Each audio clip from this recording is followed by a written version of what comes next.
Hölgyeim és uraim, tisztelt jelenlevők, tisztelettel köszöntjük Önöket az Ayurvédának egy előadásán.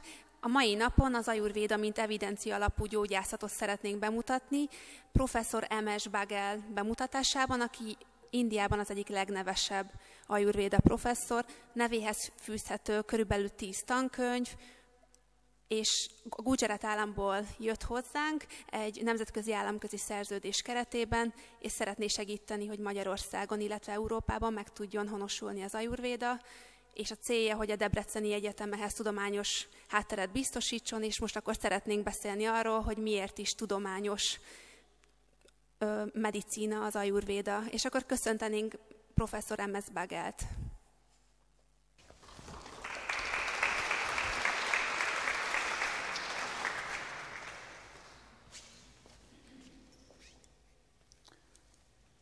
Good afternoon, brothers and sisters. I am here since last 4 months. I wanted to have a dialogue with all of you to convince about Ayurveda. Many of you must be knowing many things about Ayurveda, but still Ayurveda have its own reservations, and due to the persons who are taking Ayurveda to outside countries, sometimes good and sometimes bad perceptions are created. Kedves hölgyeim és uraim, kedves barátaim, testvéreim és nővéreim, örömmel köszöntelek titeket. Már körülbelül 4 hónapja Magyarországon tartózkodom, és azzal a neves feladattal érkeztem, hogy bemutassam nektek az Ayurvédát. Bizonyos vagyok benne, hogy sokat hallottatok már róla, viszont nagyon fontos, hogy egy olyan ember tolmácsolásában jusson el hozzátok az Ayurvédának a tárgya, illetve a minősége, aki valóban autentikusan ismeri azt, és én szeretném ezt számotokra tolmácsolni. There is a phrase in English, blind man's elephant. Van egy kifejezés az angolban, amikor a vakok nézik az elefántot. A blind man, whatever portion he sees, he describes the elephant like that. Képzeljétek el, hogy van egy terem, ahol van egy elefánt, és megérintik sok-sok vakemberrel. Minden vak azt fogja mondani, azt a részét meséli az elefántról, amit éppen megfogott. If he touches the tail, he says elephant is like a rope. Aki megfogta a farkát, az azt mondja, hogy hát az elefánt az olyan, mintha egy kötél lenne. If somebody touches the body, he says elephant is like a wall. Aki a törzsét érinti meg, az pedig azt mondja, hogy olyan, mintha fal lenne az elefánt. So, lot of confusion regarding Ayurveda is there. Ayurveda is a religious science regarded as a Hindu religious philosophy. Ugyanez a helyzet az Ayurvédával is. Sokan azt gondolják, hogy egy vallásos tudomány. Ayurveda is a spiritual science. Meditation is there. Sokan azt gondolják, hogy egy spirituális tudomány, ahol meditálnak. Ayurveda is a vegetarian science. Only vegetarians can pursue Ayurveda. Sokan azt is képzelik róla, hogy egy vegetáriánus tudomány, hogy csak az művelheti, aki nem eszik húst. But Ayurveda has everything. Ayurveda have vegetarian, non-vegetarian, spiritual, non-spiritual, every type of the things, practical, from birth to death, whatever is required to the society, that has been described properly in Ayurveda. De ezek közül nagyon sok téveszme, ugyanis az Ayurvédában igenis esznek húst, igenis fogyasztanak zöldséget is, és minden le van benne írva a megfogantatásunk első pillanatától a halálunk végéig. Now come to the scientific portion. In India, now there is a separate ministry dealing with the Ayurveda, and not only for Ayurveda, this is called system Ayusha. Most pedig akkor beszéljünk kicsit tudományosabb szavakkal az Ayurvédáról. Az Ayurvéda kapcsán egy egész minisztériumot neveztek ki, ami viszont nem csak az Ayurvédáért felelős, hanem a Where A for Ayurveda, Y for yoga and naturopathy, U for Unani medicine, that is a Persian medicine. S for Siddha, that is practiced in southern part of India. H for homeopathy. És ez a betűkombináció ajus, az A betű jelképezi az Ayurvédát, az Y a jogát, illetve a természetgyógyászatot, az U az egy perzsa, illetve közel-keleti gyógyászat, a Unani, az S az egy dél-indiai gyógyászat, a Siddha, a H pedig a homeopátiát. All the 5 systems, along with the modern medicine, are fully recognized as a medical system. Only few medical legal rights are not given to these systems. Otherwise, they have full medical health care recognition in the society. Az indiai társadalomban mindez az 5 medicína jelen van a teljes spektrumával és mindenféle szolgáltatási rendszerével, illetve a modern orvostudomány is jelen van Indiában. The Ayurveda is taught at present more than 260 colleges in India, in the 60 universities. That is a 5.5 year full duration regular courses are being taught. Every year 12,000 graduates are passing out from these Ayurvedic colleges. Most a képernyőn láthatjuk az Ayurvéda oktatásának a rendszerét. Több mint 260 orvosi intézetben tanítják, ami 60 egyetem alá van rendelve, és minden évben nagyon sokan, több tízezren végeznek 5,5 éves kurzuson. After graduation, 3-year postgraduate degree in the specialties and 2 years PhD degree is available. There are the postgraduate diplomas are also available in these universities. Az Ayurvéda alapképzése tehát 5,5 éves, erre jön még egy 3 éves szakosodás, azt követi a PhD képzés sokfajta szakirányon. And I hold all the 3 degrees, graduate, postgraduate and PhD. So I spent 12 years in studying Ayurveda. Én saját magam több mint 12 évig tanultam az Ayurvédát, és mindegyik képesítést megszereztem. Ayurveda has the 2 Sanskrit words, Ayu and Veda. Ayu means the life, and Veda means science of knowledge. So the actual meaning of science of life. And it is nearly 5,000 years written, documented history of practice, and more than 10,000 years it is orally being transmitted and practiced in India. Az Ayurvéda 2 szanszkrit szóból tevődik össze, az Ayuból, ami azt jelenti, hogy az élet, illetve a Véda, ami azt jelenti, hogy tudomány. Tehát az Ayurvéda azt jelenti, hogy az élet tudománya. Írott formában már több mint 5000 éve gyakorolják, de az írásos forma előtt már szóról szóra is tanítóról diákra szállt, úgyhogy már több mint 10,000 éve jelen van az indiai szubkontinensen. Ayurveda's planning is the 2-tier. First is the prevention. This is the wonderfulness. Ayurveda is not a therapeutic science, medical science. It is basically a preventive science, that how we can keep you healthy. So first aim of the Ayurveda is prevention, preservation and promotion of physical and mental health. And if somebody gets sick, then we can talk about the cure, eradication, management and non-recurrence of the diseases occurring in the body. Az Ayurvédának 2 alappillére van. Az első az, hogy hogyan maradjunk egészségesek. Nem csak a prevenció, de az, hogy mindenünk, ami az életerőnkhöz tartozik, azt megőrizzük, illetve abból minél többet teremtsünk meg magunknak. De ez nem csak a fizikumunkra, hanem a szellemi egészségünkre is vonatkozik. Ha pedig mégis megbetegednénk, akkor ezt követi, hogy az orvosok meggyógyítanak minket, mindaz, ami kórokozó bennünk van, azt pedig kiürítik a szervezetünkből. Then what Ayurveda has? Ayurveda is a science of life, as I told you, and this science, the specific definition of health is only in Ayurveda. It does talks not like modern medicine, absence of disease. It talks about the pleasure, sensorial, physical and mental pleasure is there, then only you are healthy. If you get a fever, you take a tablet, fever is gone, but you are not feeling well.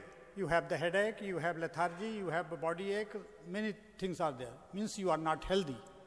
So health is something that it is very personal.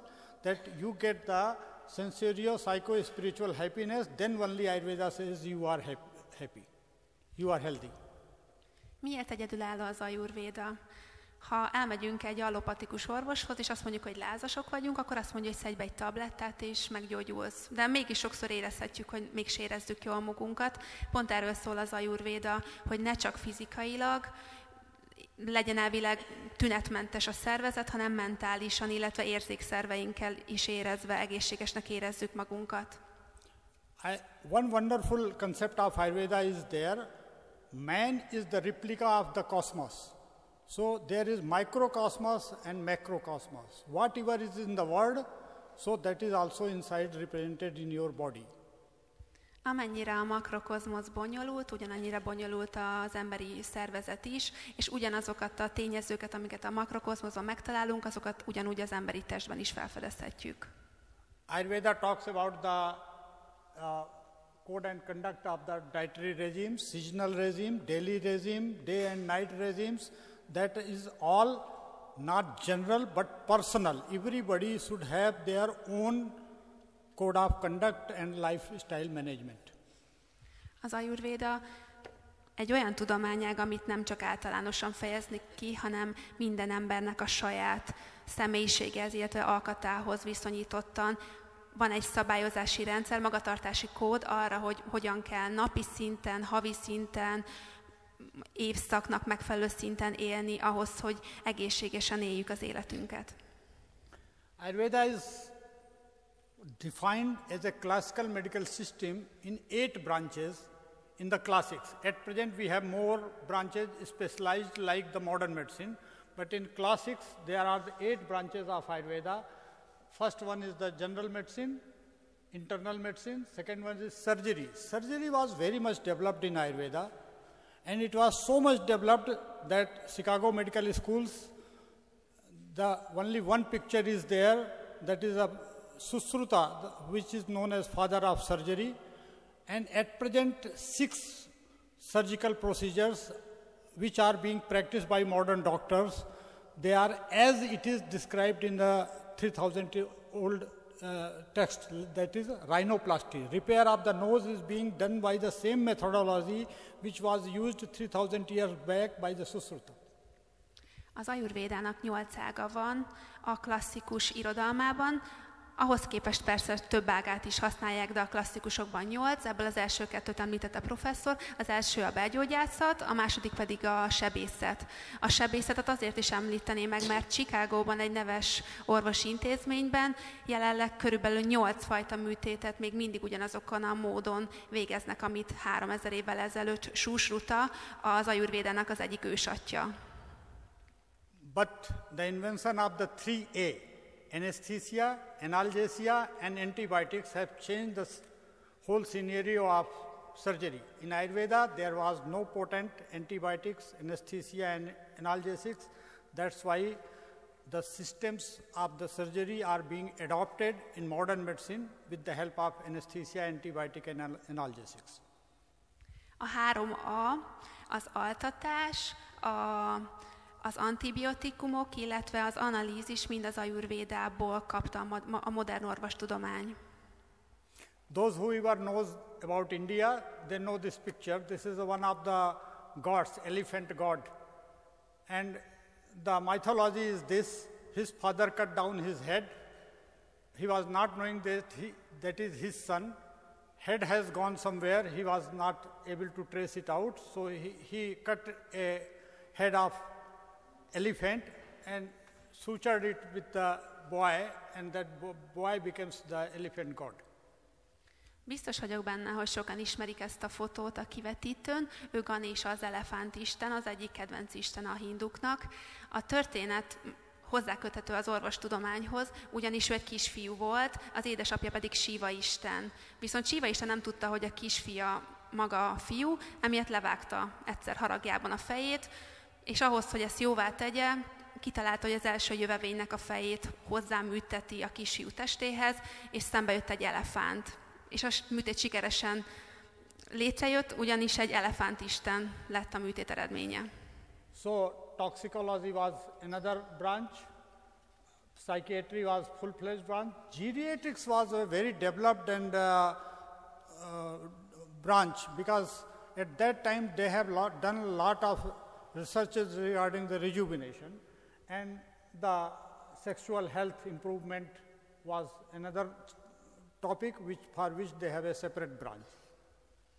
Még a következő 4 ága az Ayurvédának, az egyik a toxikológia, a másik a pszichiátria, a harmadik a rasayana, ami egy megfiatalító, illetve öregedés, antiöregedés gátló terápia, illetve a szexuális egészség megőrzésének a terápiája. So in Ayurveda we talk the 3 components of this life, that is soul, mind and body. When all the 3 work in equilibrium, there is the health, and if any one of this is not working properly, then becomes the disease. Az Ayurvédának a szent háromsága, a test, az elme és a léleknek az egyensúlya. In this, only the soul is conscious, the mind and body is the subordinate to the soul, they don't have their own consciousness. Mind a 3-nak egészségesen kell működni ahhoz, hogy mi is egészségesnek érezzük magunkat. Ezek közül a tudat alatti az egyedül a lélek, minden más a testnek, illetve a léleknek alá van rendelve. Now when we come to this physical body concept, Ayurveda talks about the 5 proto-elements, and like space, air, fire, water and earth. These are the 5 basic elements which contribute to formation of this earth, this body, everything. So this body is made up of these 5 proto-elements, Pancha Mahabhuta. Pancha means in Indian dialect it is 5. Mahabhuta means 5 basic elements which forms this body. Most pedig az alapvető kifejezésekről beszéljünk. Az Ayurvéda azt mondja, hogy 5 őselemből épül fel a szervezetünk, ez az 5 őselem az éter, a levegő, a tűz, a víz, illetve a föld. But these 5 basic elements were not very much practicable when we come to the treatment and diagnosis. So in Ayurveda they have grouped them in the 3 subgroups, and we call Vata. These are the energy cum humors. They are both. They are neither matter nor only energy. It is energy, matter and humors. So Vata is responsible for all the energy. I am speaking due to Vata. But my brain is governed by the Pitta. Its stability is governed by Kapha. So all the functions of the body are controlled by 3 vital energies that we call Vata, Pitta and Kapha. Ahhoz, hogy diagnosztizálni tudjunk, ehhez az 5 őselem az nem annyira használható, ezért az Ayurvéda kifejlesztett 3 alkategóriát, ami az előző 5-nek a kombinációja, ez a Vata, Pitta és a Kapha. A Vata például azt jelképezi, hogy az energia, illetve a mozgás. Azt, hogy én most beszélek, az mind a Vata energiája adja. Az, hogy az agyam hogy működik, ez a Pittából következik. Viszont a maga a fizikai testem, hogy megfogható és nehézkes és mozgok, az pedig a Kaphához köthető. Many times there is difficulty in translating these basic concepts and physiologies. Even now Oxford Dictionary is considering 5 words out of these, Agni, Mahabhuta, Vata, Pitta and Kapha, to be included in our Oxford Dictionary. A legnehezebb ahhoz, hogy az Ayurvédát megértsük, hogyha lefordítjuk a szavakat. A legnagyobb szótárak is azon gondolkoznak, hogy van pár kifejezés, amit nem szeretnének fordítás útján meghonosítani a többi nyelvben, hanem hogy így tudjanak elterjedni. Ezek közül például a Vata, Pitta, Kapha, illetve az Agni, a tűz, hogy azok maradjanak így, ilyen terminológiában minden egyes nyelvben. So when these 3 work in harmony, then there is health. When there is disequilibrium, there is a disease. Ennek a 3-nak úgy kell működnie, hogy harmónia legyen, és akkor egészségesek lehetünk. Ha pedig felbomlik ez az egyensúly, akkor pedig megbetegszünk. So basically whole physiopathology and treatment portion of Ayurveda depends upon these 3, which we call 3 dosha. 3 means 3. Dosha means things which disturb the body. So three dosas, three vital energies which regulates this body, and their proper functioning in equilibrium is very necessary. So whole Ayurveda pathophysiology and treatment depends upon these three.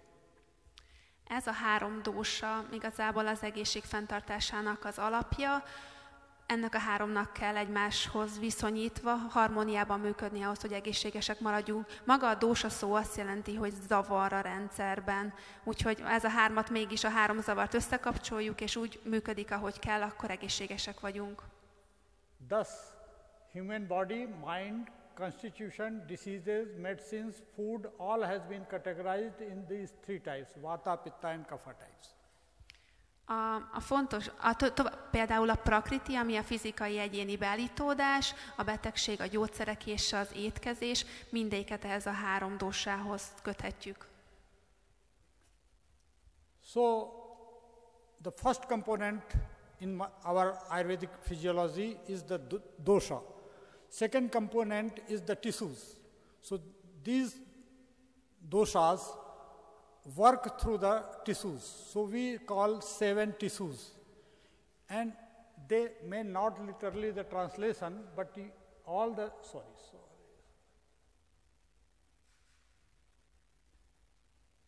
So first one is plasma, all the liquid material in our circulatory system, that is the rasa, first dhat. Second one is pertaining to blood and oxygen carrying capacity. Third one is the muscles which built up the skeleton.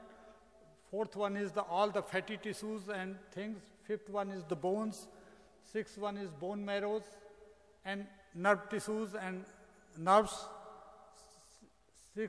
Seventh one is the reproductive tissues. Out of this 7, the last one is not counted one among them, but that is the essence and nectar of all the 7 dhatus, and which works as a providing the immunity, tolerance and physical resistance power to our body. Az előbb beszéltünk a 3 dósáról, amiből mindent visszavezetünk, de ezt követi egy másik szint, ezek pedig a szövetek szintje. 7 fajta szövetet tudunk megkülönböztetni, az egyik a plazma, mindenféle likvid dolog a szervezetünkben, a második a vér, a harmadik az izom, a negyedik a zsírszövetek, az 5. a csontok, aztán ezt követik a csontvelő, illetve a 7. az pedig a szaporodást szabályozó szövetek. Ezen felül van még egy újabb kategória, ami igazából mindegyiknek az energiáját adja. Ezt úgy hívják, hogy ógyász, ami maga az életenergia. Ha jól érezzük magunkat, és ha erősek vagyunk, az, ami az immunitásunkat segíti, illetve a rezisztenciánkat a hő ellen, a problémák, a betegségek ellen, ez mind az ógyász. And these tissues get nourishment, and for this nourishment, 4 conceptual processes are described. First one, from first to second, second to third, and they have described properly that from first to second it takes 7 days. So up to reaching to the 7th tissue, the 49 days are required to form from basic elements to the last one. But they have conceived that another channel is there by which the canal is passing and supplying to the every tissue. So within 7 days the things can be. Then they have given another concept, so 1 day concept. Within 1 day, good nourishment which is specified to particular tissue can reach to the particular tissue and nourish the particular tissue, so within 1 day nourishment can done. But they have also given concept that immediately you take the medicine and we give the example of Viagra. You take a pill and within 15-minute result. There are many medicines. So they are the specified target-oriented nutrients which are reaching to the particular dhatu, so that can happen, and these are described well in Ayurveda. Most pedig a tápanyagok, ez legyen akár táplálék, vagy akár gyógyszereknek az eljutásáról beszélek, a 7, illetve 8 kötőszövethez. Van, aminek kb. 49 napra van szüksége ahhoz, hogy a legfinomabb szövethez is eljusson, de vannak olyan partikuláris anyagok, most vegyük például a Viagra példáját, amit ha valaki bevesz, akkor 15 percen belül van hatása. Ez tehát azt jelenti, hogy van, aminek hosszú időre van szükség, hogy eljusson a szövetekhez, valaminek mondjuk egy hétre, valaminek egy napra. Ezt a szervezetünk tudja befolyásolni, illetve az orvos tudja javasolni, hogy mit kell. By knowing these nutritional channels, Ayurveda explains how the diseases occur and how you have to cure. Here I am trying to give you one example. In the diabetes mellitus, it is the fourth tissue, that is fatty tissues disease. Now friends, since last 100 years, the scientists are fighting whether it is a carbohydrate metabolism or it is a fat metabolism which causes the diabetes mellitus. Now they have come to the metabolic syndrome, that is fat metabolism disorder. Most például a zsírról szeretnék beszélni, ami a 4. szövet. Sok-sok vita van arról, hogy például a diabetes mellitus az honnan jön. Sokan azt mondják, hogy egy zsírszövet miatt, sokan pedig azt mondják, hogy a karbonhidrátnak a feloldódása miatt. Most bebizonyították orvosok, hogy ez a zsírban alakul ki, ez a probléma. Ayurveda describes since last 5000 years that this is a fat metabolism problem, and if there is a disturbance in fat metabolism, next tissue is the bone, so there will be osteoporosis, weakness of the bones, so there will be a problem. After that, next tissue is the brains, nerve tissues, and so you have lot of neurological problems in diabetes mellitus. There is diabetic impotency in the 7th tissue, that is androgenic organs. So these are all due to, but you have to treat the 4th tissue, not go to the 7th, not to treat the 5th or 6th. Treat the 4th tissue, all the complications will vanish. Ez a szövetszintű diagnózis azért fontos, mert hogy kimutatták, hogy ez a zsírszövetnek az anyagcsere folyamataiban játszódik le itt a probléma, viszont mivel ez a probléma kialakult, ezáltal az 5., 6., illetve 7. szövetben is probléma keletkezik. Például, hogyha valakinek diabétesz problémája van, akkor nem sokára találkozni fog a csontritkulás problémájával, majd pedig mindenféle agyi problémák is jelentkezhetnek, ezt követheti például utána az impotencia is, mert folyamatosan így halad le a probléma. Viszont ha szeretnék megoldani, akkor nem szabad az impotenciával elkezdeni foglalkozni, mert a probléma nem onnan jött, se nem a csontokkal, hanem vissza kell menni a zsírszöveti szintre. Next important concept of Ayurveda is the Prakriti. I am not able to translate. We call it physical, physiological body types.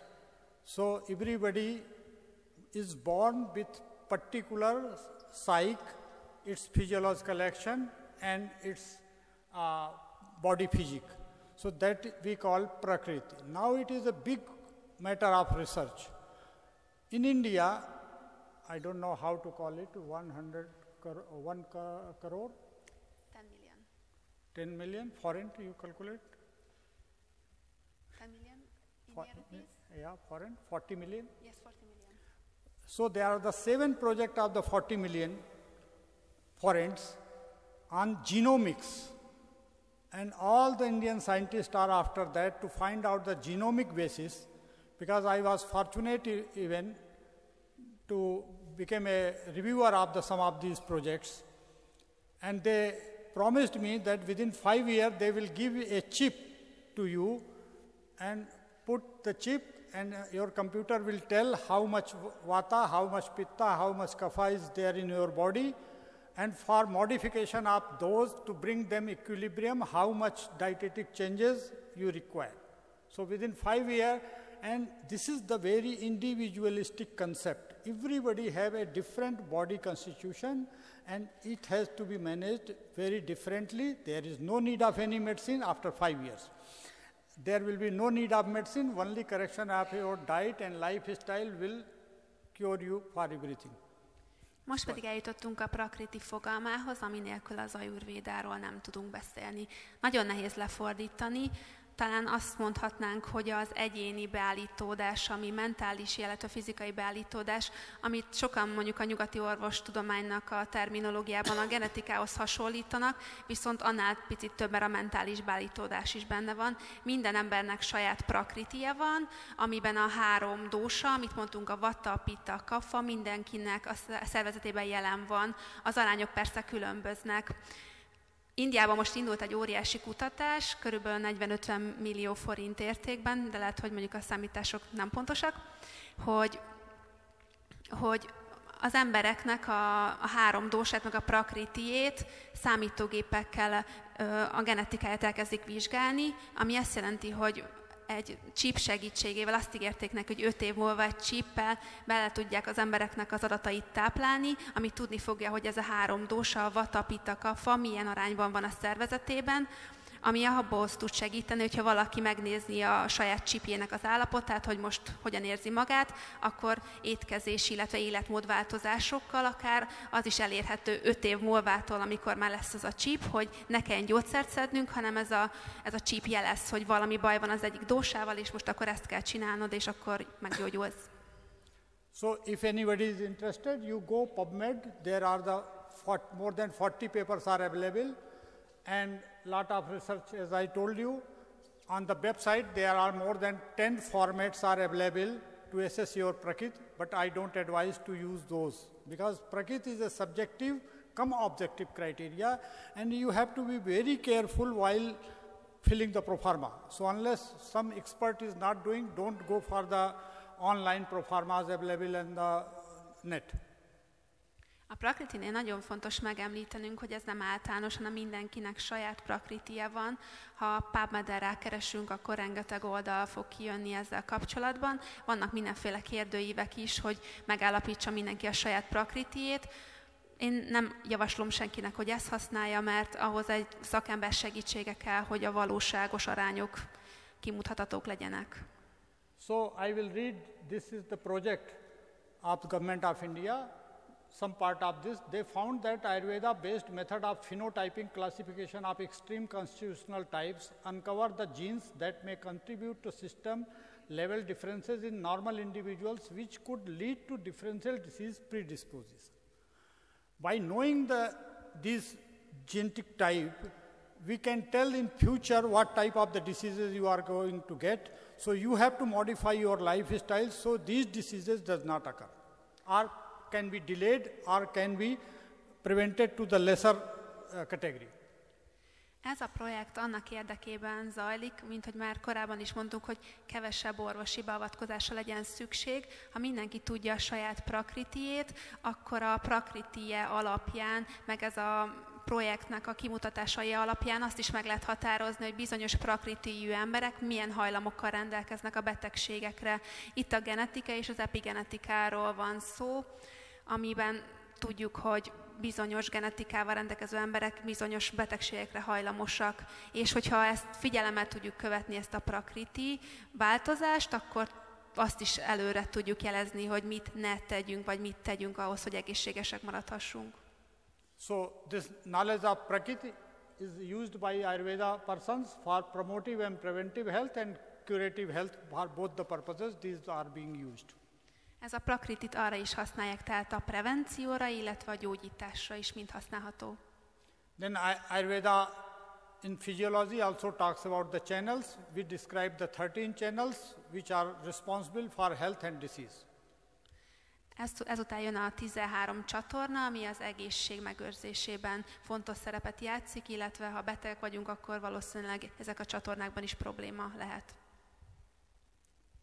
Then another very important factor which Ayurveda considers as a basic for, that is Agni, or the metabolic entities. Whatever digestion goes on, so Ayurveda says once your digestion is not proper, that is the 3 tier, we call at the basic tissue level, at the GIT level, at the tissue level, and at the cellular level. So if the digestion is not proper, diseases occur. So first we have to correct our digestion. So this is the basic one fundamental, very important concept of Ayurveda. Egy következő nagyon fontos eleme az Ayurvédának az Agni, a tűz, ami bármifajta tápanyagnak, legyen a szellemi vagy fizikai ételekből származónak az emésztését szabályozza. A tápanyagnak el kell jutnia ugyanis az emésztőrendszerbe, utána a sejtekhez és mindenféle kis szövetekhez. And if Agni is not working properly, some toxins or unrequired material is being formed in the body that we call ama, and which is responsible for the production of diseases in the body. Az Agni, az emésztő tűznek egy olyan szempontból is fontos szerepe van, hogy az emésztés, vagyis a fontos tápanyagoknak a megfelelő szinte való juttatásáért felelős, illetve az is, hogy a salakanyagok távozni tudjanak a szervezetből. Mert hogyha a salakanyag nem tud távozni, akkor mindenféle visszamaradás, illetve sejtszintű, illetve szervezeti szintű salakanyagok maradnak a szervezetünkben. So whatever I have told, this is the summary of that in more scientific language. That health is the state of physical, mental, social and spiritual well-being, a harmonious working of all regulating factors and components of body, that is dosha, agni, dhatu, mala, resulting in the blissful state of sensorial, psyche and soul. This is the concept of health in Ayurveda. Nearly the same has been adopted by WHO. Only the problem with the WHO health definition, which was adopted long back 1948, since last 70 years modern doctors are fighting to revive that, because there will be no state of the complete absence of the disease, and they don't talk about the spiritual things.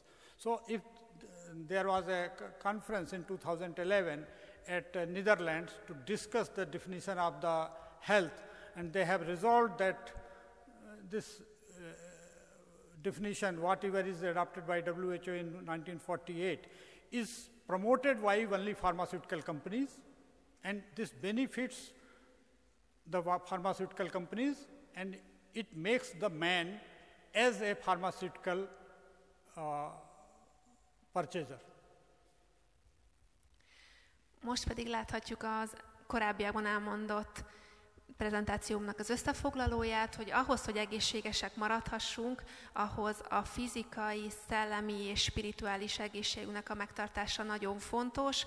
Itt nagyon fontos odafigyelnie mindenkinek a saját prakritiére, vagyis a saját személy és egyéni beállítódásaira, hajlamaira, azon kívül a csatornáinak az egészségre, illetve a szöveteinek a megfelelő táplálására és tisztítására, amivel az ágnia, az emésztő tűz foglalkozik.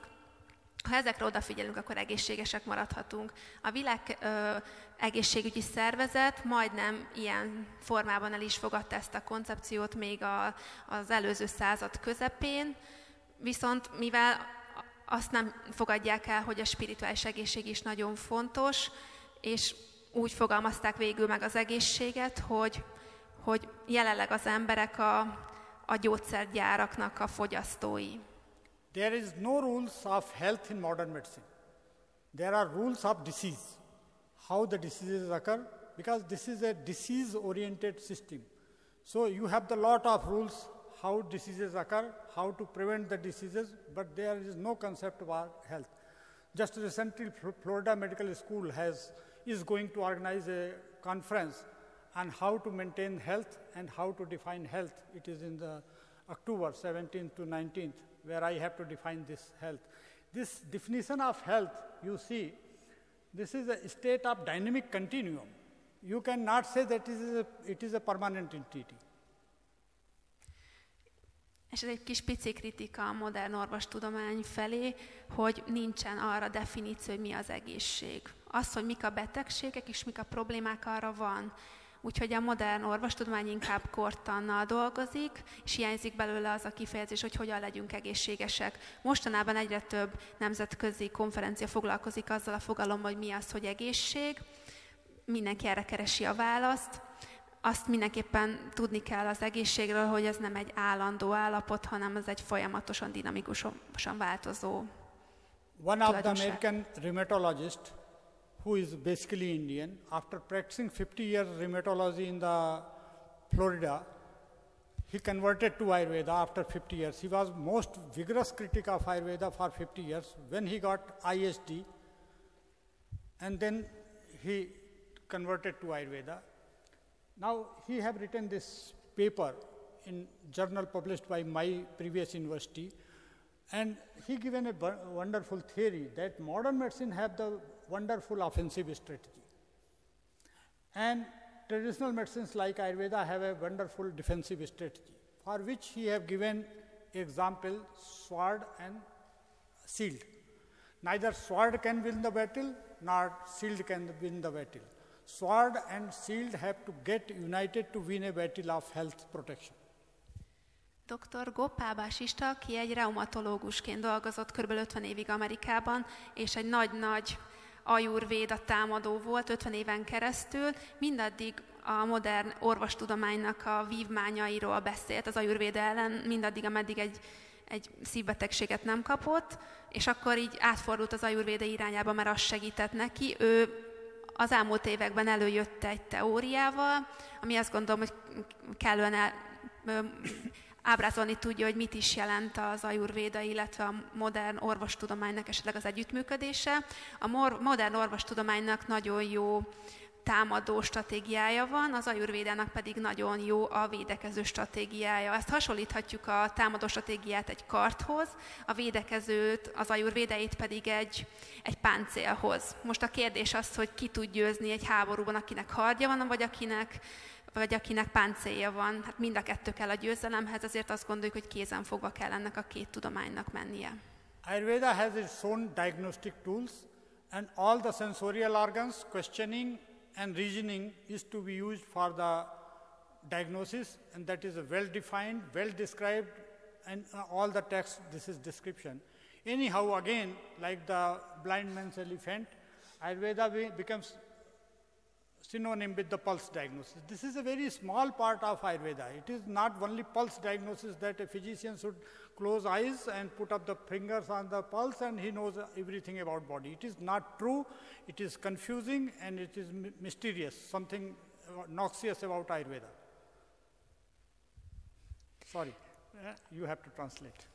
Az Ayurvédában egy nagyon kifinomult diagnosztikai rendszer van, rengeteg lépcsőből áll, és ahogy az előbb említettem a vakemberek és az elefántnak a történetét, például az Ayurvédában valóban van pózusdiagnosztika, de az tévedés azt hinni, hogy az Ayurvéda csak a pózusdiagnosztikáról szól, az csak mondjuk az elefántnak a kicsi farka. Ahhoz, hogy az Ayurvédában meg tudják állapítani az egyénnek az egészségi állapotát, illetve a betegségének a tüneteit, illetve az okait, ahhoz egy nagyon kifinomult, minden emberre szabott ilyen kivizsgálási rendszert használnak, aminek nagyon sok lépcsője van. Ayurveda have properly defined treatment principles, and the most important first treatment principle is to avoid the etiological factor. Now, what is happening in present day world? A patient comes with the backache. He knows by sitting in the office for a long time he is getting backache. He is not in position to avoid the sitting in office. So he don't want to pursue the avoidance of the etiological factors. Jelenleg mindenki próbálja nem elhinni az etiológiai faktorokat, vagyis az okokozati faktorokat. Például, hogyha van egy dolgozó, aki a számítógép előtt ül minden nap, és fáj a háta, akkor most mi a problémájának az oka? Az, hogy túl sokat ül a számítógépnél. Senki nem fogja azt mondani, hogy na jól van, azért, mert ez nekem egészségtelen, innentől kezdődően én munkát változtatok, éppen emiatt senki nem fogadja el, hogy ez valóban amúgy problémához fog vezetni hosszú távon. So now we developed very good system. We have most potent analgesics. We have good muscle relaxants. And then we have the antacids to give that. After antacids, we require the beta blockers to give that. Avoid the heterogeneity of those drugs. In USA, at present, it is official data of the NIH that 12% hospital admission is due to heterogeneity, means the diseases produced by doctors. Jelenleg kimutatták, hogy kb. 12%-a a betegnek jelentkezőknek a kórházakban a mellékhatások, az orvosi szövődmények miatt jön elő, és éppen emiatt fontos az, hogy picit elkerüljük ezt az ok-okozati viszonynak a vizsgálatát, és csak annak megfelelő életmódot, éppen amiért az Ayurvédában próbálnak kitalálni mindenféle technikát, hogy mondjuk hogyan enyhíthetők ezek a tünetek. So Ayurveda, these are the terminologies we used, these are the special therapies, panchakarma, special procedures, external therapeutic procedures, rasayana, the rejuvenation therapy, the yoga, which is part of Ayurveda. Yoga is not a different system. Yoga is an essential part of Ayurveda. In my syllabus, since last 30 years, one paper of the yoga is there. So yoga is essential part of Ayurveda. Don't take it as a other system. Then this is a specific therapy I will just introduce in one slide. Next, Char Sutra. It is for very famous all over world now for anorectal management. In India's all the medical colleges have the clinic for this, and they are being trained by Ayurveda physicians in their hospitals. 4 fajta terápiáról szeretnék mesélni. Az egyik a panchakarma, ami egy méregtelenítő terápia.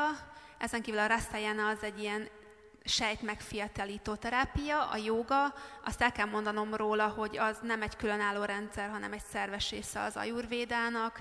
Minden egyes Ayurvéda képzésben fontos szerepet kap, mivel segít a meditáció révén is. Illetve van még egy nagyon híres és világszerte gyakran alkalmazott technika, az a Ksár Sutra, ami végbéltáji panaszoknál végtelenül magas arányú gyógyulást tud előidézni.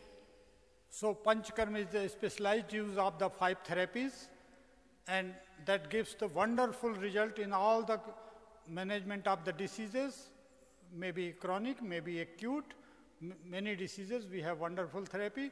Massage, as you were talking, massage and this fomentation techniques, whatever you are seeing in the media, that is a preparatory process, that is not a main procedure for Panchakarma. That is to prepare the body to accept the results of the Panchakarma. That is a preparatory procedure. Panchakarma terápia, amit mondtam, egy méregtelenítő terápia, benne van a szóban, hogy panch, vagyis 5 tevékenységnek a kezelése. Ez különböző méregtelenítő technikákat foglal magába, ami nagy arányban segíti a gyógyulást, azáltal, hogy méregteleníti a szöveteket és a szervezetet. Ennek része a masszázs, illetve mindenféle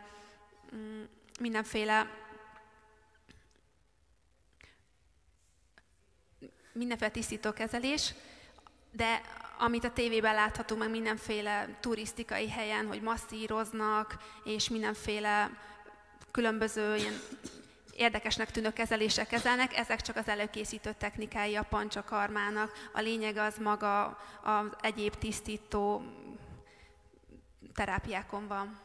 This Panchakarma therapy is properly validated. SOPs for every procedure has been prepared, and more than 2,000 papers are being published. Every year more than 100 papers are appearing in the international journals regarding the therapies, and wonderful results.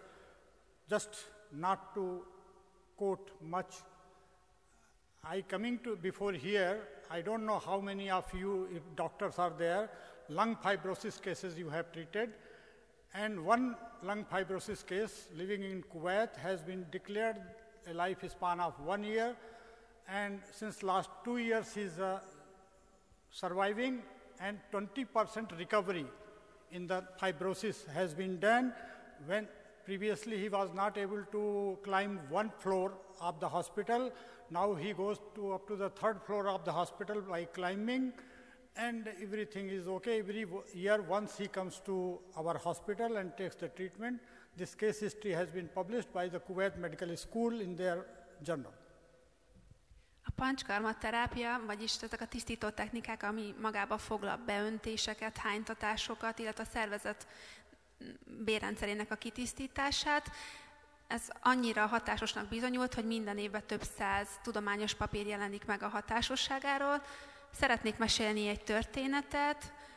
Nem olyan régen volt alkalmam, illetve több éve volt már alkalmam találkozni egy beteggel, akinek tüdőfibrózisa volt, és azt mondták neki az orvosok, hogy alig van hátra 1 éve. Amikor megjelent nálunk a kórházban, akkor még nem tudott felmenni 1 szintet se a lépcsőn. Azóta a kezelések, a sikeres kezelések után természetesen nem halt meg egy év után, hanem még azóta is minden évben látogatja a kórházunkat, és már a 3. emeletre is fel tud menni könnyedén. So they were not able, scientists were not properly able to understand what is the mechanism, how these therapies work. So they come out with the system biology, gut-brain syndrome, genomics and epigenetics, proteomics, metabolomics, functional food. Lot of papers are available. You can go to the search engines and you can find out the proof of the effectivity of these procedures. Az Ayurvédát ahhoz, hogy valaki megértse, akkor egy komplett rendszert kell megérteni, de hogyha külön részekre szedjük, mint például a genomika, epigenetika, a gyomorés, az agyi szindrómáknak a mindenféle kezelése, vagy a szisztembiológia, funkcionális ételek, mindegyik témakörben nagyon sok Ayurvédával kapcsolatos tudományos papírral találkozhatunk. This explanation has been put up that these Panchkam therapies strengthen the immune systems of human. They do the efficient detoxification, responsive inflammatory system. This is the biggest problem all over the world, that in the chronic diseases there is no response for the inflammation, and that's how the body got damaged. So these therapies provide the responsive inflammatory system, optimal metabolic system, etc. A megtisztító kúrák révén az immunrendszerünk bizonyítottan erősödik, az önméregtelenítés is jobban fog működni.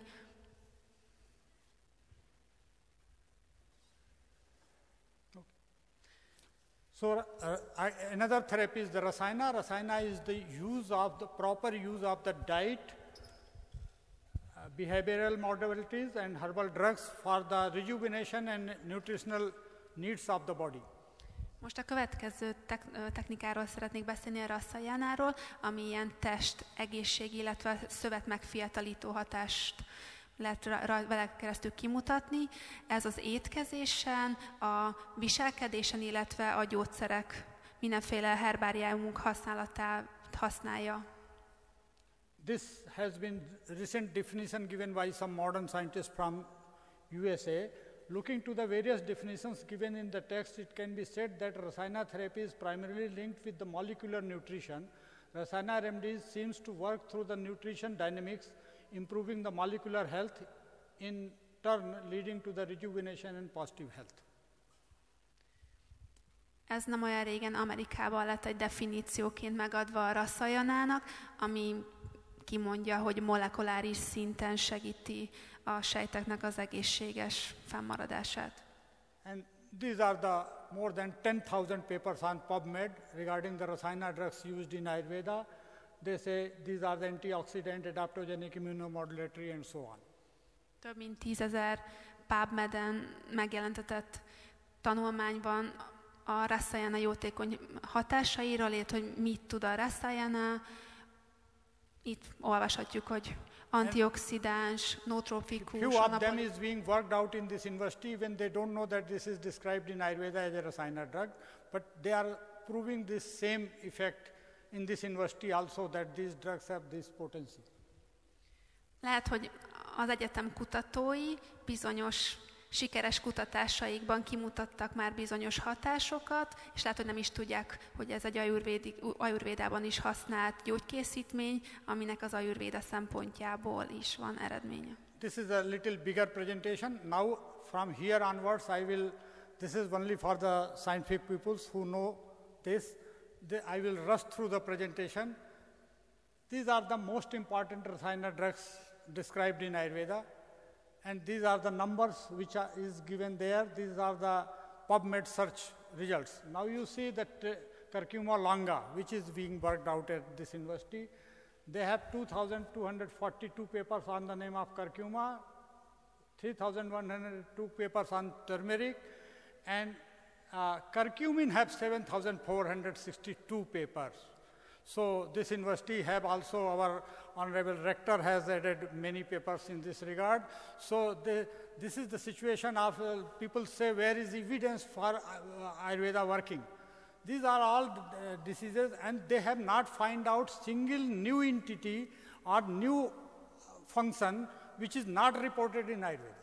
They are just confirming that what Ayurveda says, it is good. Az alábbi táblázatban néhány az Ayurvédában leggyakrabban használt gyógyászati készítmény vagy gyógynövénynek a neve volt feltüntetve. Ahogy említettem, nagyon sok kutató nem is tudja, hogy az Ayurvédában már bizonyított a jótékony hatású szernek esetleg bizonyítja a jótékony hatását. Szélvási rektor úrnak is van egy kurkumával kapcsolatos kísérletsorozata, és itt is láthatjuk, hogy ő is sikeresen bizonyít dolgokat, de nem tud jelenleg semmifajta modern kutató kimutatni semmi olyan dolgot, amit az Ayurvédában ne mondtak volna már el, esetleg kevésbé tudományosabb szinten a múltban.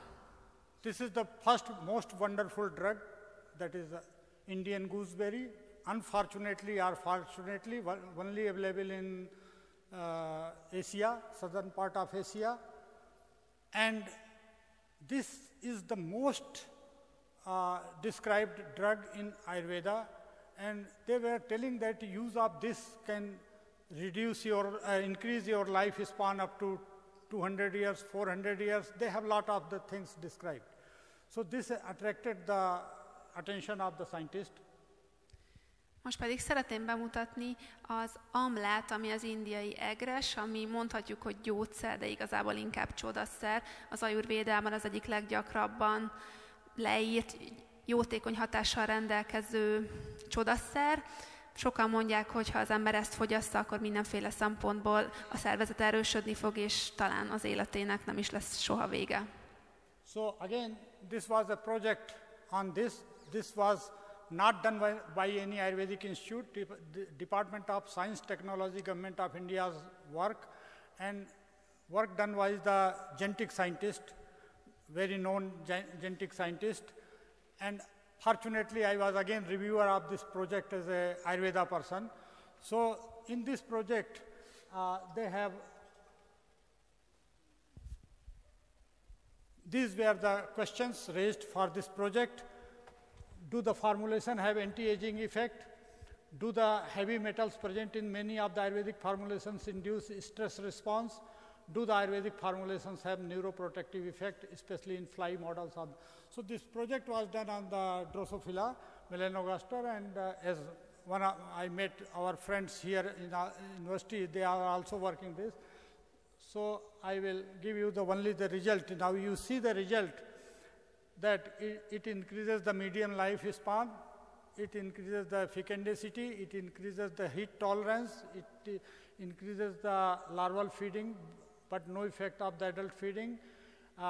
Thermal tolerance was improved, starvation tolerance was improved, and nuclear HNRP increased, including on.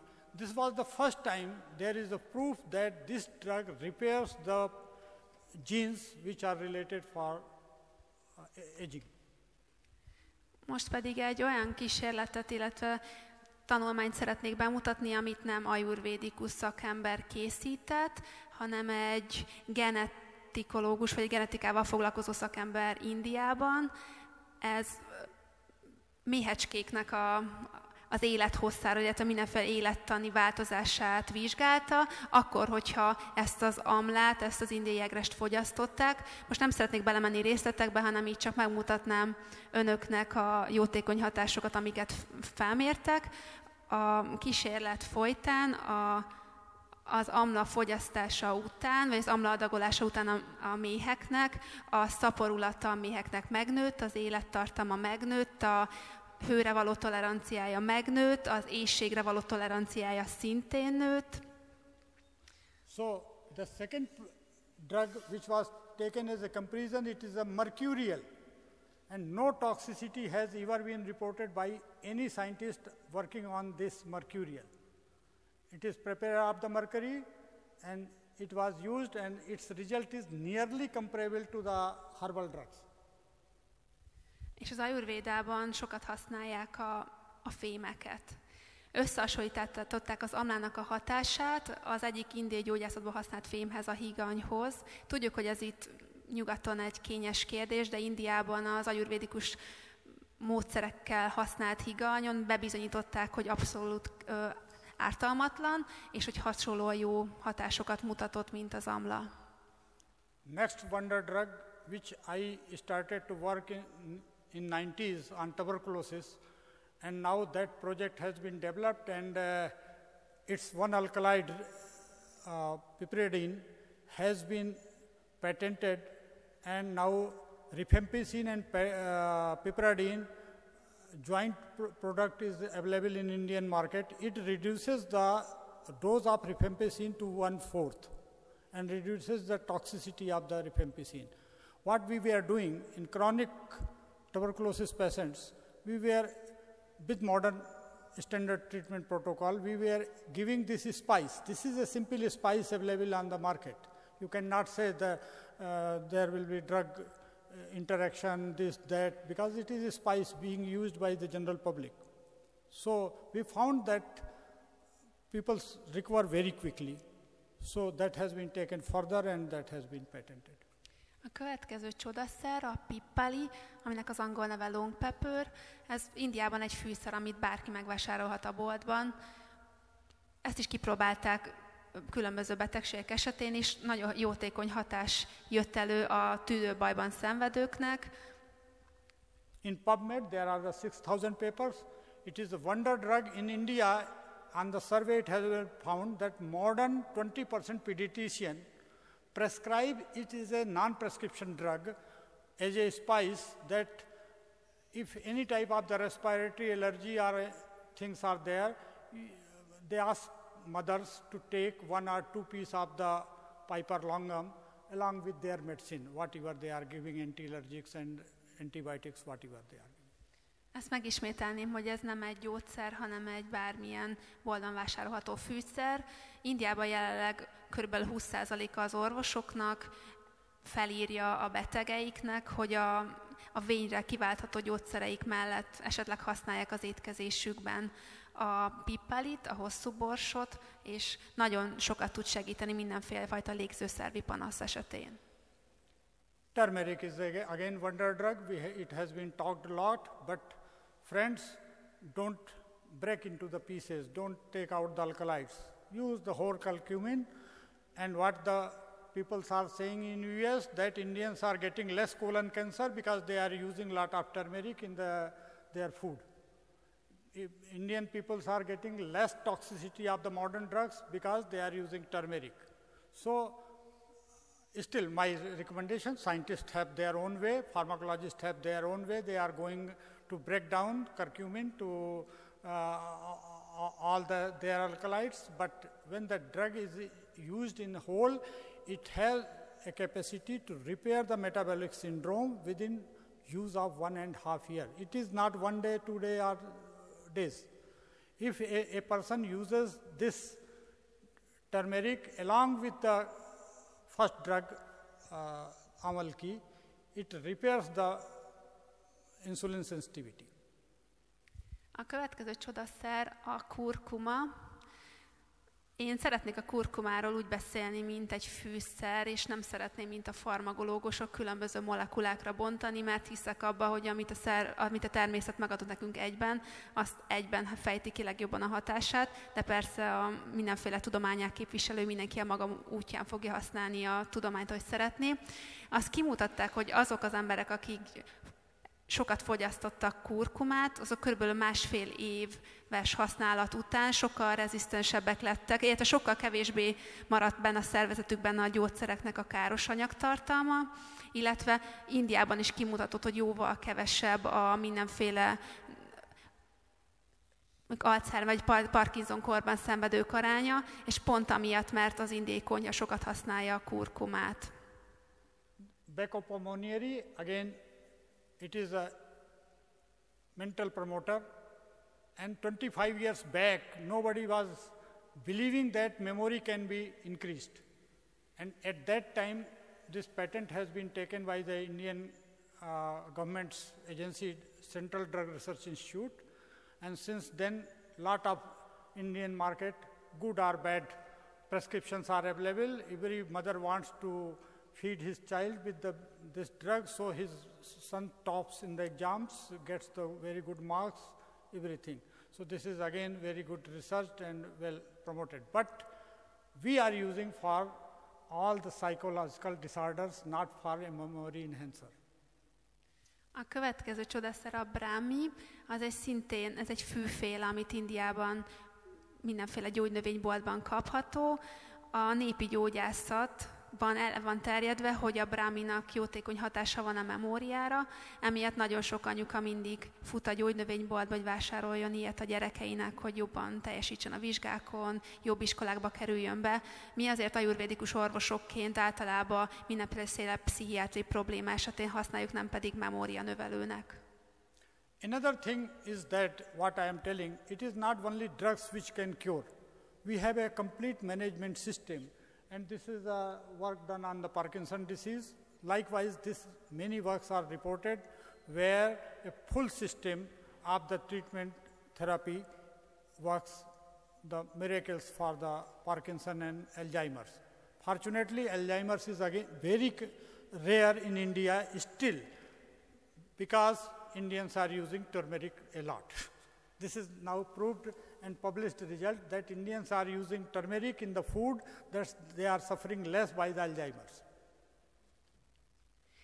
Szintén most szeretnék egy kísérletet bemutatni, és azt szeretném elmondani, hogy nem csak bizonyos egy hatóanyag miatt érünk el gyógyulásokat az Ayurvédában, ugyanis az Ayurvéda egy bonyolult rendszer, amiben nagyon sokfajta kezelést összehangoltan használnak. Most újra említeném, hogy az Alzheimer-kór, ami a világban sajnos még mindig gyógyíthatatlan, Indiában is ugyanúgy, de Indiában sokkal kevesebb Alzheimer-kórban szenvedő van, és ahogy már említettem, amiatt, hogy az indiai konyhában használjuk a kurkumát. This another drug, ashwagandha, which is a miracle drug, and it is better than the ginseng, Chinese ginseng. It does not have any androgenic effect, and I found at least 5 persons in this university who are using ashwagandha. My question was where you get the ashwagandha. They says Amazon.com is there, and there I get this drug, and which form, capsule or no? Amazon.com is supplying the powdered form. Wonderful. So everybody, whether that is scientific, whether that is genuine, I don't take the responsibility for that. But it becomes so, again, like ginseng, it becomes a market hub that everybody wants to use ashwagandha. Az ashwagandha az szintén egy csodaszerként használt dolog Indiában. Magyarul úgy hívjuk, hogy álombogyó. Már több kutatóval is találkoztam az egyetemen, aki használta, vagy hitt benne, és meglepődve kérdeztem, hogy honnan szereztél ilyet. Mondták, hogy bizonyos oldalakon meg lehet rendelni, mindenféle porformájában. This is the recent newspaper bulletin, AIIMS. This is the topmost medical institution of India, All India Institute of Medical Sciences. And they have worked out on this ashwagandha. This was paper published in the Indian Journal of Medicine. And this was news briefing of the 4th April, just somewhere, 4th April, 2015. And they found that ashwagandha is this is not Ayurvedic Institute. All India Institute says that in rheumatoid arthritis, these drugs give wonderful result. Again, I want for half a minute that the second drug which they have used in All India Institute of Medical Sciences, this is made of the mercury and gold. So we are talking a lot about mercurials and metals and minerals used by Ayurveda persons. And not less than this proof that highest institutions of medical institutions in India, they are certifying the safety, but if it is properly prepared and properly used. I always give the cautious. We don't respond to the market things which are available and which are being used.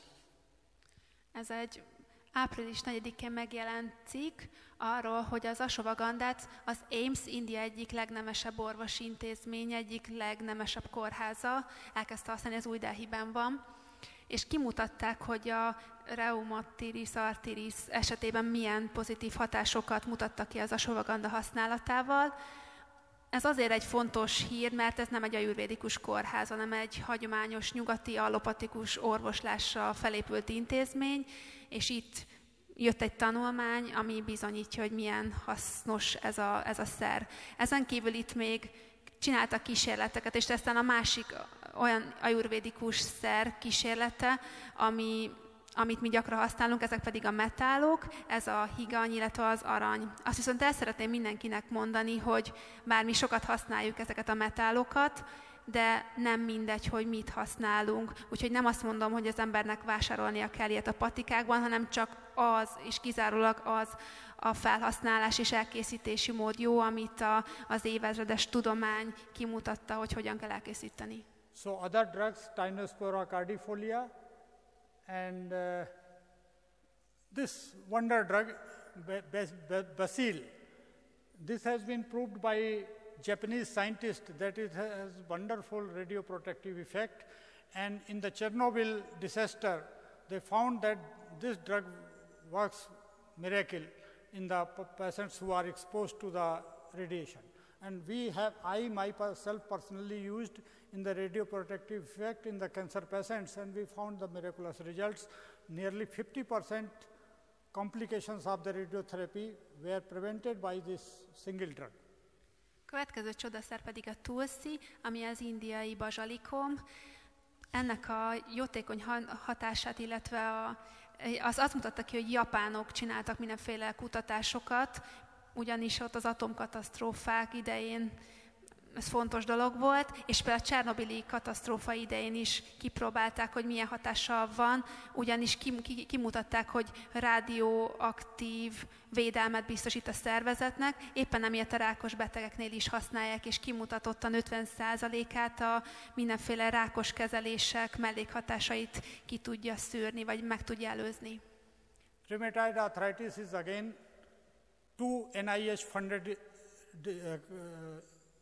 studies has been completed in India, and they proved that it is not a single drug occupation, it is a full system approach, and they found that it requires 3 to 6 months to give non-reversible permanent relief to the patients.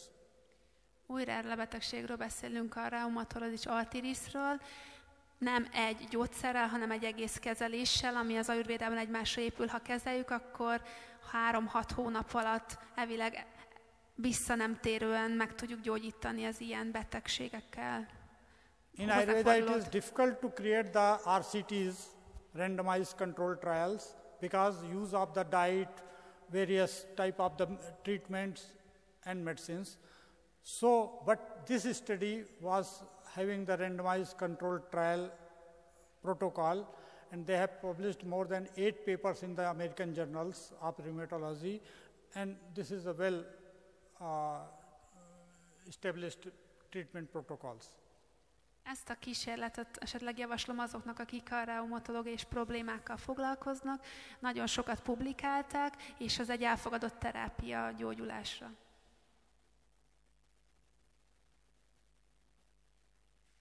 So again, for the diabetes, many drugs has been screened out, and they have even studied which are beta cell stimulants, which are increase the peripheral use, which decrease the glucose absorption. Various activities has been worked out.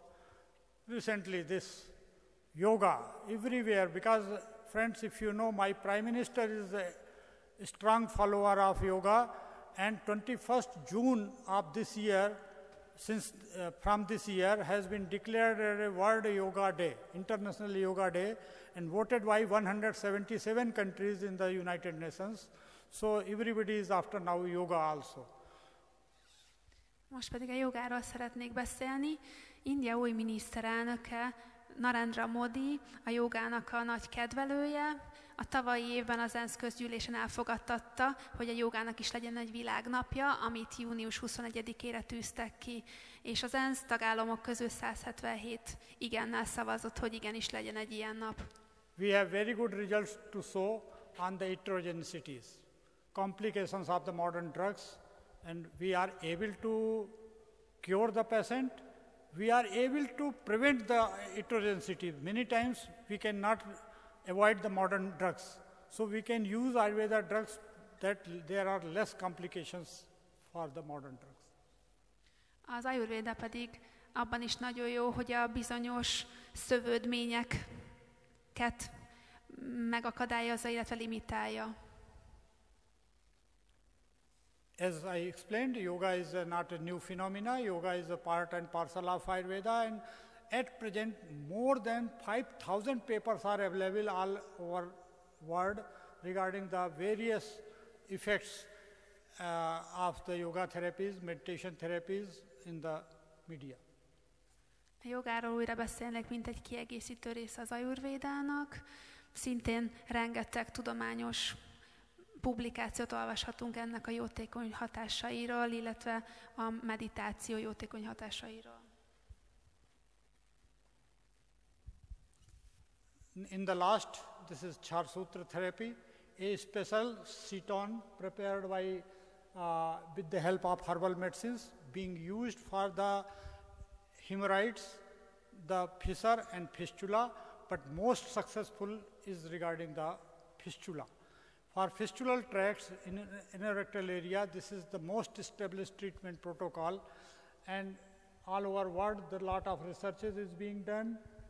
Japanese have their own 8,000 case records. This is some old slide, but they have now 8,000 case record. They have developed their Char Sutra prepared from their own herbal drugs, and they are managing. In India, again, All India Institute of Medical Sciences have 20-bed special ward for this treatment procedure to be done in their hospital, to be done by their own doctors who have learned this process in Ayurvedic hospitals. Most pedig a Char Sutráról szeretnék beszélni, azokról a végbétáji problémákat megoldó műtétről, amit már korábban is említettem. Ez egy különleges szálat készítenek mindenféle gyógynövénynek az alkalmazásával, amit így felhelyeznek a végbélnyílásba, és ez annyira sikeres, vagy nagy pozitív, vagy jó eredményeket mutató műtét, hogy Indiában nem csak azokban a kórházakban használják, ahol van Ayurvéda, hanem mindenféle allopatikus kórházban is. És a fekélyek kezelésében különösen sikeres. Final proof is this: Love and Bailey's surgical methods, practice of surgery book now included the Char Sutra therapy is a standard treatment for the anorectal fistula. Ez egy orvosi szakkönyv a műtétekről, ami bizonyítja, hogy mivel megjelent benne a Char Sutra, amiért ez egy nemzetközi szinten elismert, nagyon hatékony gyógymód. So friends, I am not going to compete with anybody, or Ayurveda is not going to compete with anybody. In this plural society, medical society, we have to work with each other. In the area of prevention of diseases, we can work. In the area of complementary areas of cooperation, and there are certain diseases where as alternate therapy Ayurveda can work, where the evidence is available. Én nem szeretnék senkivel sem versengeni Magyarországon, illetve az Ayurvéda se szeretne a modern orvostudománnyal versengeni, ugyanis mindegyiknek megvan a saját eredménye, illetve a pozitív jó hatása. Azt gondolom, hogy vannak közös együttműködési lehetőségek. Itt már korábban beszéltem, hogy például az időskori megbetegedések, vagy a betegségnek a megelőzése, illetve vannak olyan betegségek, amit jelenleg a mai modern orvostudományban még nincsen rá gyógymód, de esetleg az Ayurvédában már vannak rá pozitív evidencia alapú vizsgálatok. Azt gondolom, hogy ha közösen a tudásunkat összevetnénk, akkor tényleg eredményeket tudunk elérni. These are the list which is chronic, incurable diseases by modern medicine, and for which there are the good results. Not every time we don't talk about cure. There is a good management, good joint management, and these are the data available in the journals. Itt pedig felsorolnék néhány olyan betegséget, ami krónikus betegségek, és a modern orvostudomány nem tud rá még megoldást adni. Mi az Ayurvédában sikeresen dolgozunk bennük, nem mindent tudunk meggyógyítani, de eredményeket mindenképpen el tudunk érni, úgyhogy azt gondolom, hogy ezek olyan területek, amin tovább kell dolgozni. So in the last slide, this is if you are in search of the results on basis of which we are I'm talking, there are the two search engines in India specific for Ayurveda. One is Government of India's research portal, that is called Ayush Research Portal. Another is dharaonline.org. These are the two specific. Each have nearly 20,000 each papers there. CCRAS, that is a Central Council for Research in Ayurveda Siddha, which has created this chair. They have 10-volume database available on medicinal plants. Then Medical Council of India, ICMR, that is the Indian Council for Medical Research, Modern Researches. They have already 10 volumes of the database available on herbal drugs. And friends, that I will like to mention, you need not to translate,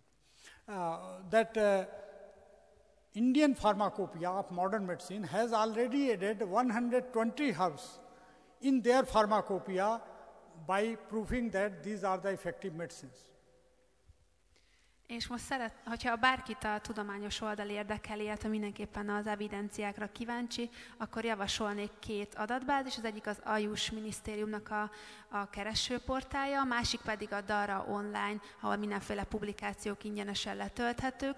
Ezen kívül még 2 szervet szeretnék megemlíteni, az egyik a CCRAS, ami az Ayurvéda kutatásoknak a központi bizottsága, a másik pedig a Nemzetközi Orvosi Kutatói Bizottság Indiában, mindegyik 10-10 kötetes gyógynövényeket tartalmazó könyveket jelentetett meg, és azt szeretném még elmondani, hogy a nyugati orvoslásban elfogadott gyógynövények mellé az indiai gyógyászat hozzá tudott rakni az általuk jótékonyan használt növények közül jó néhányat.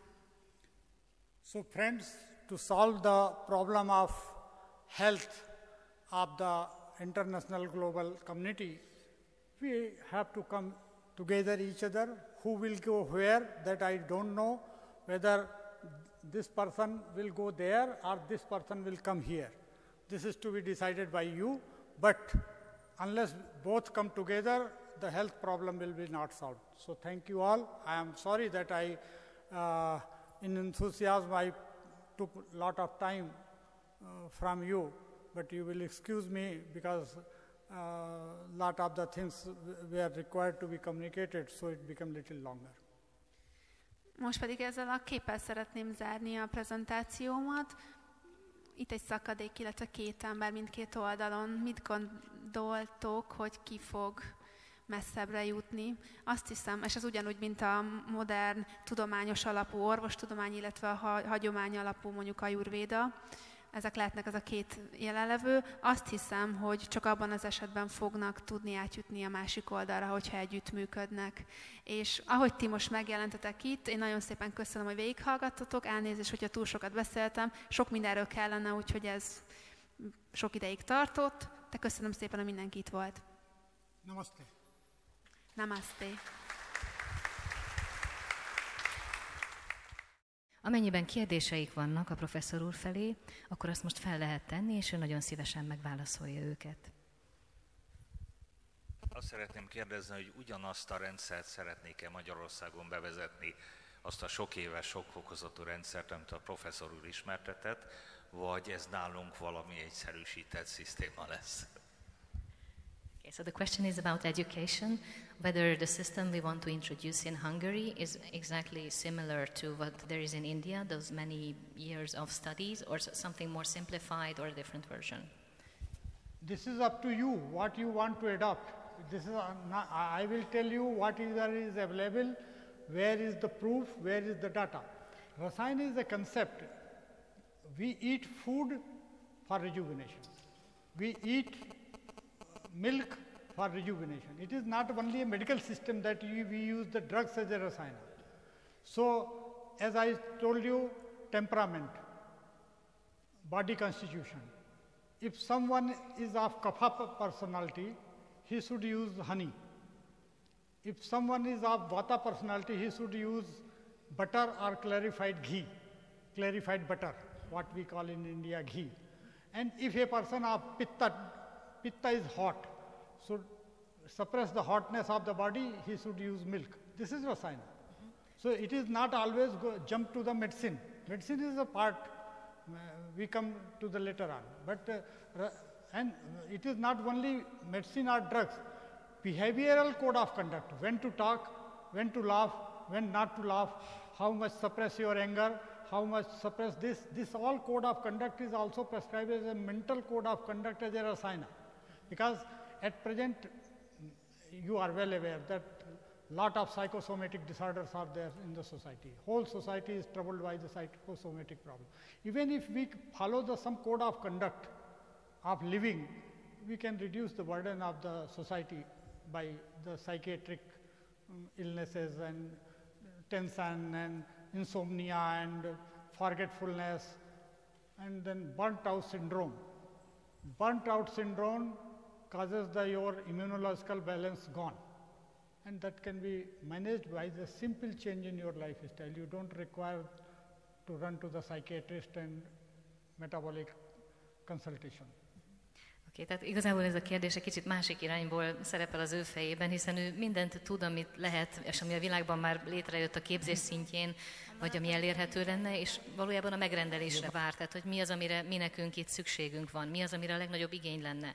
Hiszen az Ayurvéda igazából már maga a táplálkozás is, tehát ha eszünk valamit, az már egy gyógyulás. Azért iszunk tejet, hogy gyógyuljunk, hogy fiatalodjunk, azért eszünk bizonyos dolgokat, hogy ez a fiatalodási folyamat elősegítődhessen. Tehát nem jelenti csak azt, hogy gyógyszereket eszünk. Nagyon sok mindenből áll az Ayurvéda. Tehát lehet tudni azt, amit példának sorolt, hogy például egy kapa személyiségnek jót tesz a méz, de hogyha valaki vata, akkor inkább vagy vajat, vagy ezt a tisztított vajat, a gít fogyasztja. Viszont, hogyha pita szeméről beszélünk, neki sokkal jobb, hogyha a tejet fogyasztja. Tehát ezeket lehet tudni, és tulajdonképpen ez nem gyógyszer, ez egyszerűen az, hogy mit teszünk meg önmagunkért. És ez még csak a táplálkozás szintje. Nyilván van egy ennél sokkal egyszerűbben is elérhető dolog, maga a viselkedés, a magatartás. Tehát napjainknak ugye a pszichoszomatikus betegségek a legfőbb problémája. Én úgy gondolom, hogy mindenkinek nagyon ismerős ez a fogalom. És az meg, hogy az Ayurvéda mit tud ebben tenni, az a legegyszerűbb dolog, egyszerű viselkedési tanácsokat ad, életvezetési, életmódbeli javaslatokat tesz, és azt, aki megfogadja, az valóban tapasztalni fogja a javulást az életében. Ugye az egyik leggyakoribb szindróma mostanában ez a kiégési szindróma, ami a legvégén azzal jár, hogy az egész immunrendszer elhal szinte, tehát hogy nem tud már úgy funkcionálni, ahogy eddig a gyulladási folyamatok és a többi egyszerűen nem tud olyan mértékben működni. Az Ayurvédának erre is módszere van, egyszerű táplálkozási és életviteli tanácsokat tud adni, és ez elérhető, és ő nagyon-nagyon szívesen tesz elérhetővé bármit, amit az Ayurvéda tud. Tehát a mi megrendelésünk igazából, hogy mi jöjjön létre. Az lenne a kérdésem, hogy akkor ugye nem csak orvostanhallgatók vehetnek részt Ájurvéda kurzusokon, hanem egyéb diplomával rendelkezők is. Plusz olyan kérdésem lenne, hogy én végeztem több Ájurvéda kurzust is, amilyen akkreditált képzés itt Magyarországon. Ezek az alapjait adják az Ájurvédának, és mondjuk akinek van egy ilyen alapképzése, ennek egy ilyen felsőfokú változatát ő beindítaná, mert szerintem többen lennénk, akit érdekelne. Több éven keresztül is. Okay.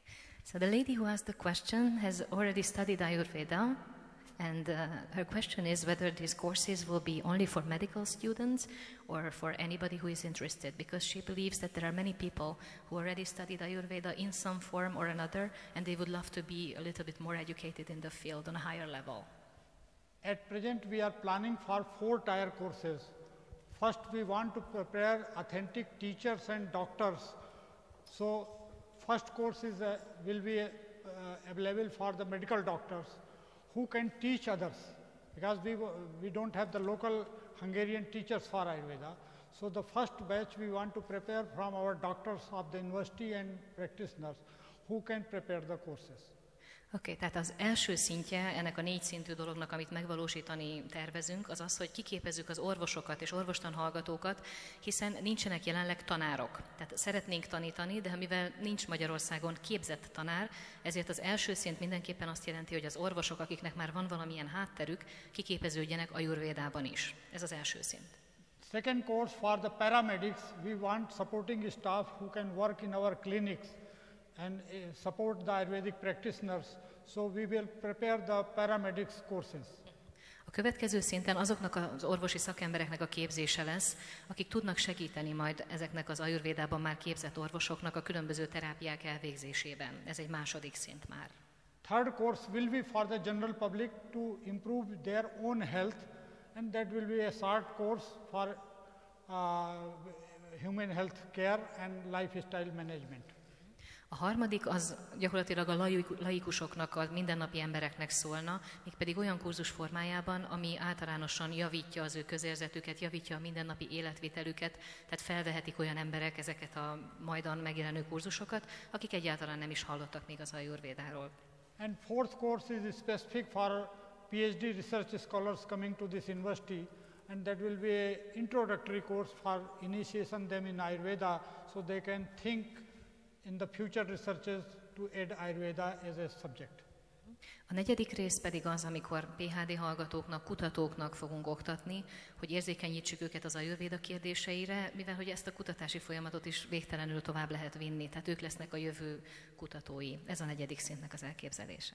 Köszönjük szépen a figyelmet, hogyha már több kérdés nincsen, és elnézést, hogy ilyen sokáig húzódott, de úgy gondolom, hogy érdekes dolgokról lehetett hallani. Köszönjük a figyelmet!